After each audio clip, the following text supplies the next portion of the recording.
Welcome to Eyes on Books. Today we have a fascinating authoress who's done a historical fiction about a very interesting lady, which I don't want to give it away yet. But it's a fascinating story. I know I read it, it was very engulfing for me. She kept me entranced in the book and I couldn't put it down. Like you mentioned, you're looking for what is the next intriguing chapter of this ongoing story that's almost unbelievable. Yeah. But what did you think about it? Well, I had a hard time putting it down, and I was always drawn back to find out what's going on in the next chapter and the next chapter. And very intriguing because she had a very colorful life. Colorful life, and Miss Pataki is an excellent writer. Right. She just kept you entranced with what she was doing, and she's written many books. So I'm kind of anxious to go read some of the others, including 3 that were children's books. Right. But it's an interesting story about this woman who was born on a farm.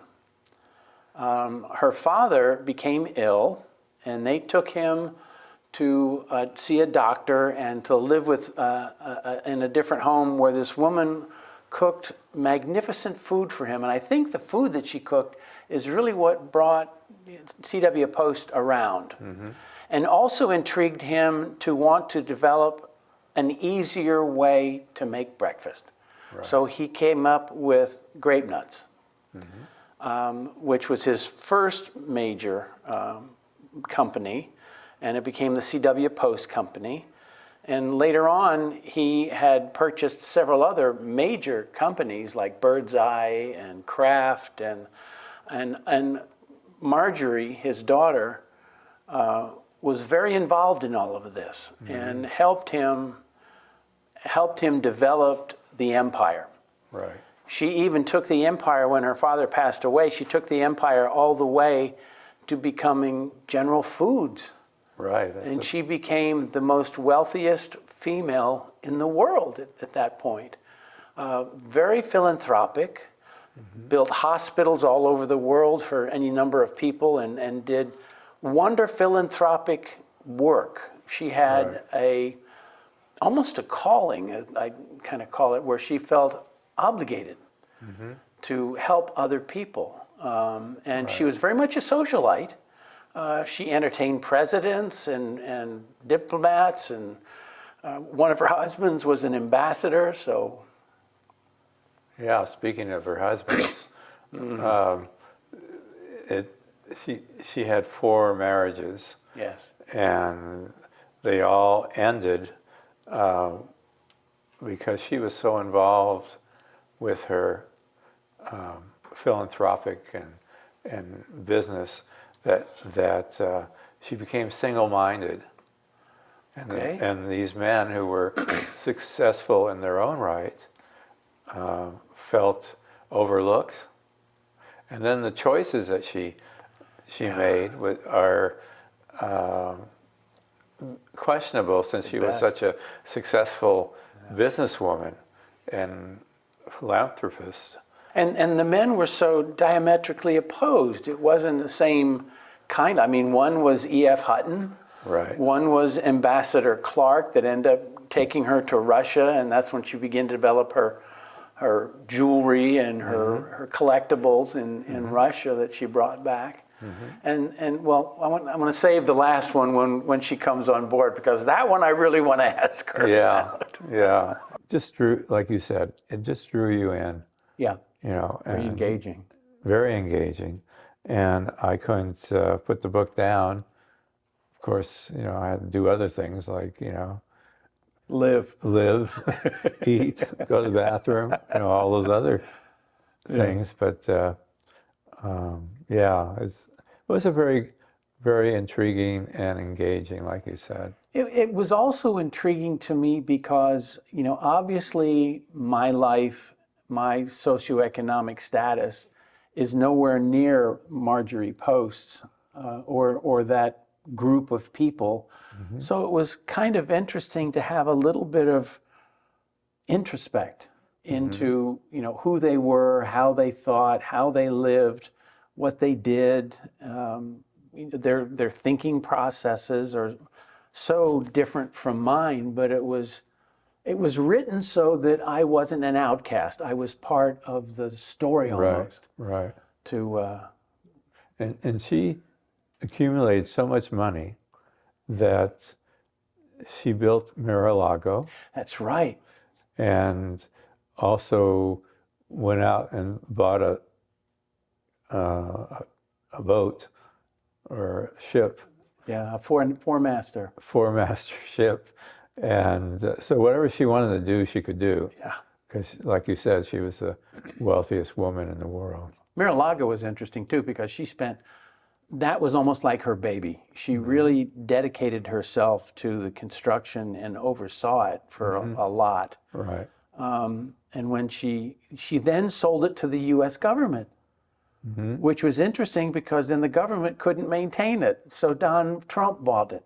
Yeah. And now owns it. So it's a kind of a coming around to What goes around comes around. True, true. Those because her historical fiction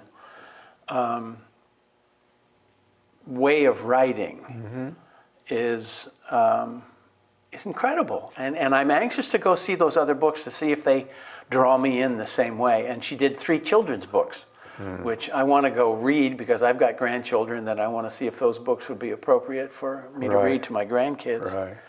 But I'm really anxious to talk with her. So, Me too.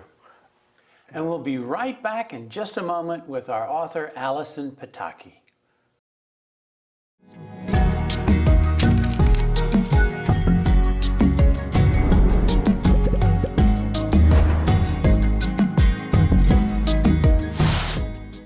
Welcome back to Eyes on Books. This is an exciting part of our program because we get to actually interview the author of the book. And so welcome, Allison Pataki. Thank you for having me. And the book is A Magnificent Life of Marjorie Post. And I have a question that's just been eating at me since I started reading the book. You are written up and you list yourself as historical fiction. Now, my question, especially in this book, which has so many different weaves and places it goes and personalities, what percentage of it, roughly in your mind, is fact and what is fiction? That is such a great question. Historical fiction, to be sure, because it's written as a novel, but all of the history that inspired the story, all of the characters, all of the events, it's all true.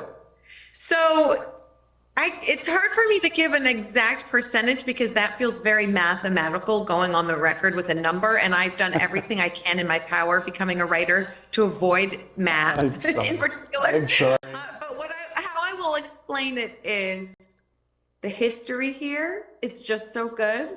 I didn't need to make anything up. I couldn't have made anything up because I think truth is stranger than fiction in the case of Marjorie Merriweather Post. So let's say this.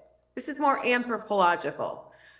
The history is the bones, and the truth of the history gives this story its body and its shape and its structure. Well put. And then what I am writing as the writer of fiction is I'm going in and I'm putting the flesh on top of that. So for instance, I'll just give an example. We know that Marjorie Merriweather Post and her daughter, Dina Merrill, had a specific conversation or discussion at the end of Marjorie's very dramatic marriage. I'm just throwing this out as an example. I know from their journals and their records and family lore what happened, what was said, what the exchange was. Wow. I, as the writer of historical fiction, then get to go in and craft that conversation. So I get to put in the details of which room they were in, how they were discussing it, how they felt as they were having the conversation. What are they wearing? What are they doing? So I sort of put the color on top. So that's how I would explain it. This isn't a biography. It is not a dry historical text. It is historical fiction. So hopefully it packs this double punch of being entertaining and educational at the same time. Both. Wow. Both. Wow. Yeah.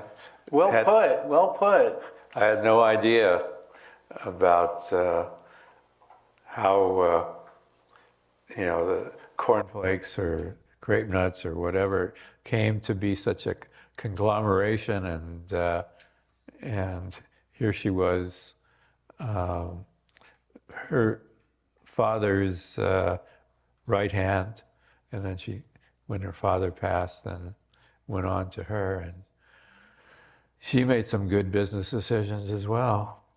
Absolutely. What- So what- Marjorie Merriweather Post, the Yeah. heir of CW Post and the Right. Post Food Empire. So if you've ever had cereal, or if you own a refrigerator or freezer, you've ever had a frozen vegetable or a glass of orange juice in the winter, you have Marjorie Merriweather Post and her family food Right. empire to thank. It's no overstatement to say that she fundamentally changed the entire American way of life, specifically with the diet and the food and just the lifestyle and this concept of convenient, ready-made meals. Yeah. Were you drawn to her in some way? Absolutely. And Absolutely. how did you Yeah. start? Yeah, so I love history and I love a great story, and I love specifically stories that go into history through the perspective of a woman who was there, not only on the front lines witnessing history, but also taking an active hand in shaping history. Yeah. And what really gets me is when you think, oh my goodness, how did I not know about her? How did I not know her name? How do I not know her story? And that was when I knew I really had to write this book with Marjorie Merriweather Post as the leading lady, because I think far too few people know just the full extent of her legacy and how I discovered that, how I became obsessed with her story and knew I had to write her as the subject of my book was when I went to Hillwood in Washington, D.C., which was one of her final homes and is now a museum and exists as a testament to her life and has her collection of royal Russian treasure and has the handwritten letters from President John and Jackie Kennedy to her on her piano, and has Right. her family photos alongside her pictures of Franklin Roosevelt and Winston Churchill, her pals. And so I just thought, man, what an incredible life, what an incredible eyewitness and participant in history, and yet so few people know her story. And so I became obsessed. Well, you researched it for a number of years before you actually finished the book, right? 4 years, I understand? Yes, so 6 years. I worked on this book for 6 years. It is my 9th book, and it was the book that took me by far the longest and was the most challenging, just because of the amount of information and just how full her life was. We're spanning almost the whole 20th century, and she did a lot in her life. And so there was a lot of ground to cover, and I felt this pressure because of how much I admired her and how recent the history is. I felt this added pressure to do her justice and get the history right. And so it took me quite a while. Well, you did a great job with it. I understand on a school trip, you got a chance to actually meet her. Oh, I wish. No, I did not, sadly. She passed away in the 70s, so I did not have a chance to meet her. While I was researching this book, Dina Merrill was still alive, her third daughter, and I was laying the groundwork to hopefully, if not meet her in person, at least interview her or speak to her perhaps over the phone. And she passed away, sadly, while I was researching the book. So unfortunately, I did not have a chance to meet Marjorie Merriweather Post, but I have had the chance to meet a good number of her relatives and family members.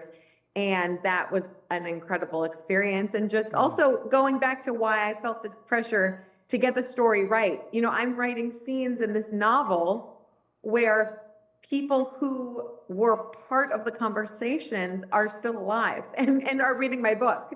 So I want to make sure it passes this level of credibility. Well, you did it. Absolutely, you did it.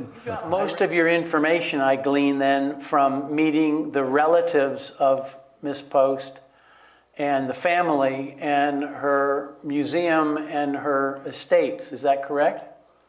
Visiting her homes was a huge piece.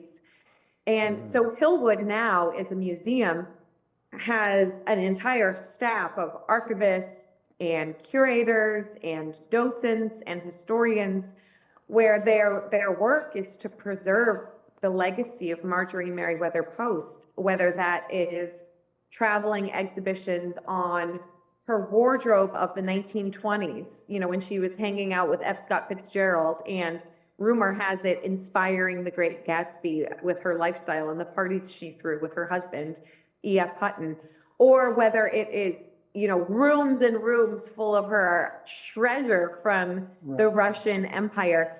They've just done such an amazing job of preserving the history there, and they've put out books as well with information. And Dina Merrill, her daughter, said, I could walk into Hillwood. I feel as if I could walk into Hillwood and sit down to dinner, and mother could join, because it's just done so well. It's preserved how her mother would like it. If you've read this book, Yeah. and you know what sort of a hostess Marjorie Merriweather Post was and what sitting down to dinner with her meant. This was a woman who measured every place setting with a ruler before her dinner parties, because she was just so exacting and such a perfectionist. And so for Dina Merrill to give those accolades to Hillwood and just how well they've done in preserving her mother's legacy, that says a lot. So I would say that was a treasure trove, and I say that quite literally, of research and information on the life of Marjorie Merriweather Post. Can you give me a little bit, there's a segment where we see her in the barn putting labels of the cereal on the boxes, so she's like a farm girl. And then on through the evolution of a very short time, she ends up being the wealthiest woman in the world.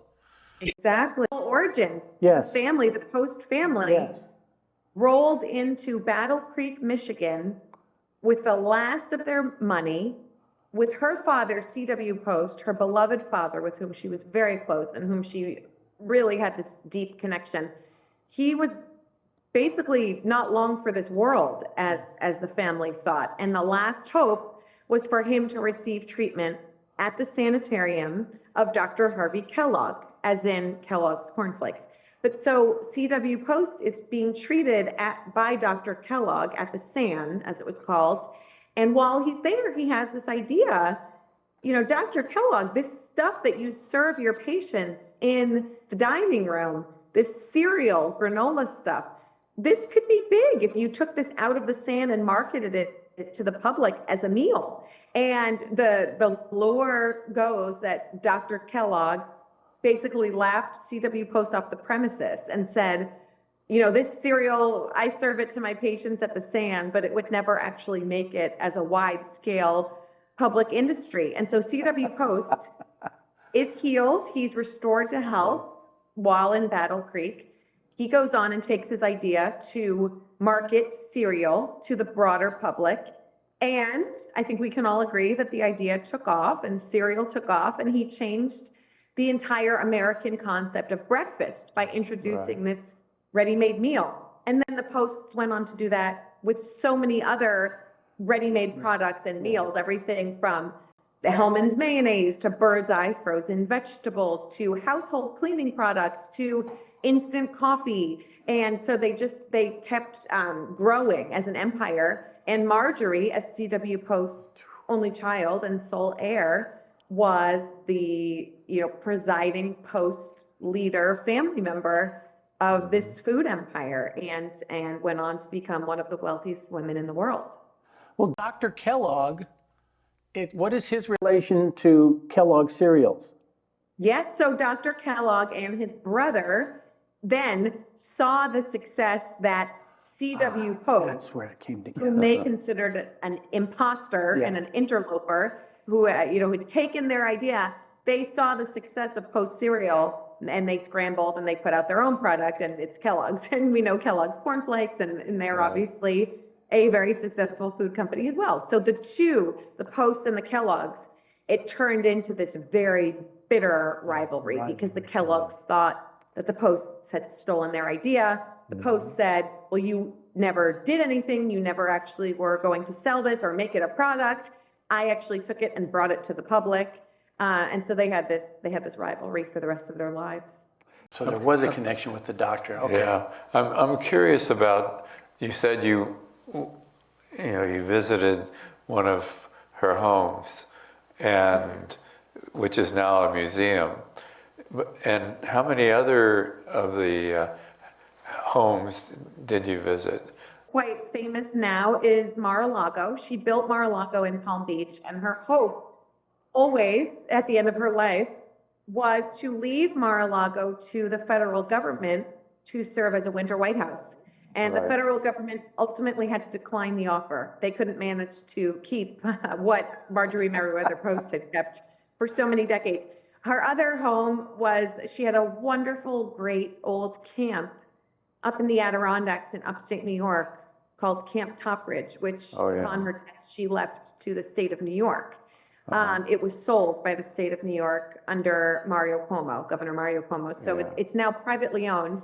And I had the incredible opportunity while I was researching to visit Camp Topridge. The Crow family, who owns Camp Topridge now, were very generous and very gracious and allowed me to come visit. And it's a bunch of outbuildings because it's an Adirondack camp. And so her cottage, it's not the most, it's not as modest or as humble as the term cabin in the Adirondacks might seem. But her cabin is still pretty much almost exactly how she left it. And I had the opportunity while staying there and visiting to stay over in her cottage. And that was an incredible opportunity. Her hairs are still in the brush. It felt like I was in a museum and I needed some security guards to come kick me out at any moment. But that was a surreal experience. Yeah, wow. The other one that is kind of biting at me is Steve and I both agreed her choice of mates were not necessarily the best. I mean, she had a playboy to start with. Then she had the financier, E.F. Hutton. Then the ambassador with Ambassador Clark.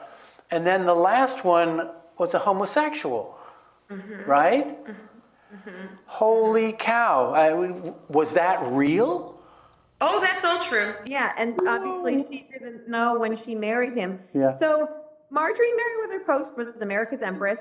She had Napoleon's jewels, Marie Antoinette's furniture, but she was human. And like us, she had heartbreak in her life. And I would say the biggest piece of that was her 4 failed marriages. And it was a really big deal in her time to get divorced one time, let alone 4 times. That was, those were scandals that rocked society. And one of the things I really admired about her was her willingness to continue to hope and believe in what she wanted, which was she wanted to find her soulmate. She wanted to find her partner. And so we go on this journey with her, and I won't give too much away because people can read it in the book, but each time we think, oh, she finally found a happy ending with her partner. And then each time for 4 very different reasons, the marriage falls apart. Right. And so 4 very different men, 4 very different marriages, 4 very dramatic endings to those marriages. Right. And 3 daughters to come out of it. But ultimately, she had 4 failed marriages and she was confused by that. She said, people said to her, you could run U.S. Steel. You are the most capable woman. What is going on with you? What is with these marriages and these men? And she said, I don't know. Ain't it hell? She didn't have the answer either. And so that humanized her to me. It made her vulnerable. And it also just, I think, was something that added to her story. And each time you get the sense that she is getting a little bit stronger, a little more self-sufficient, and ultimately hers is a story that is filled with love and happiness and beautiful things and great relationships, just not in the marriage department. Yeah, she was Very strong and obviously started to break the glass ceiling of women being executives owners, and she was very careful not to get on the board immediately of, I think it was General Foods, where she had another gentleman kind of as her liaison, eyes and ears, but she still was very much involved in it, and yes, she made history. She made history. When we begin this story, it's really Edwardian. It's the Downton Abbey era. And she, as the sole host, has a right to a seat on the board, but it's not going to be her taking the seat. It was understood that it would be her husband until she had a son, which she never had. And so we see her running the show, so to speak, but she has to do it from behind the scenes. Yeah. And from sort of the appropriate distance of her husband taking his place at the table. And then you see with the second marriage at the time of the 20s and then the 30s, society's changing a little bit. World War I has emboldened women a little bit to enter the workforce, and then the Great Depression.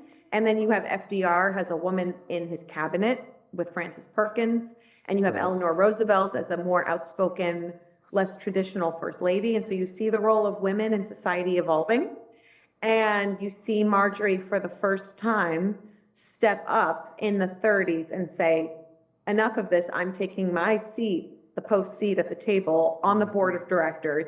She goes on the board of directors. She'd been schooled since girlhood by her daddy. She was the heir to this empire. And so she takes her seat and makes history in the process of this major corporation. Well, to wrap it up, what is your next project? My next project is another historical fiction. It will be this time next year, winter of 2024, titled American Muse, on the fascinating life, again, history that is too good to be true, on the fascinating life of Margaret Fuller. And if you don't know the name, that's exactly where I like to start from. That's the place I like to start with introducing a book. You can read about her in my book, American Muse, next winter. Wonderful, wonderful. wonderful. Well, thank you so much for your time and your efforts and these wonderful books that we can all enjoy.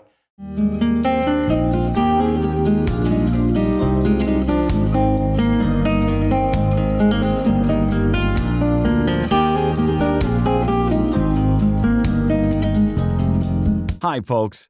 The first ever community read will be held at 2 p.m. April 22nd in Clubhouse 7. Email lwvillagereads@gmail.com with your RSVP.